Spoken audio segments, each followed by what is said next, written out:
One of the interesting things about OSPF Neighborship is that the MTU comes into play.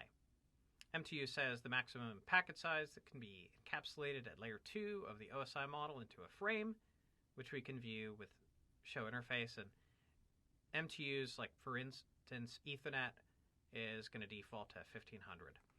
So let's just review this.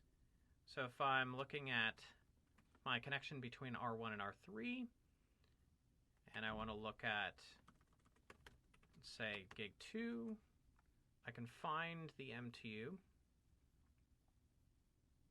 right here, which is the default. And right now I have a neighborship.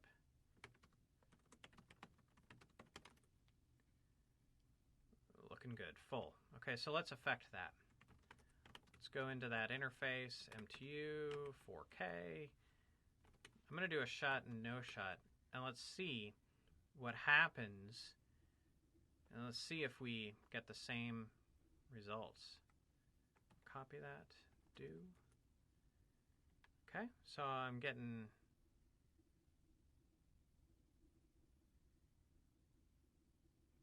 that going on. So it says exchange. Now normally you don't catch it in the exchange phase for a very long time. It's usually something that just stays or goes quickly. What is the progression for OSPF? It's down init, xstart exchange loading full, and it looks like we're staying there.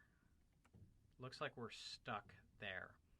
And that's really caused by the MTU mismatch.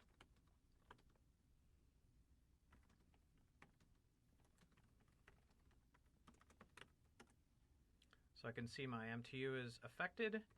I'm just going to do the no MTU command. I'll do a shut, no shut.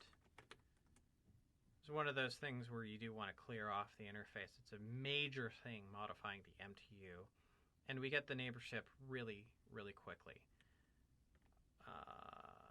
So I go and I can see my neighborship is back up and running. So MTU does affect us for OSPF, and it's just knowing the right show commands and that it plays a role. It would be easy to miss this sort of thing because you don't think, hey, MTU and OSPF, those two rarely come into play in the same sentence.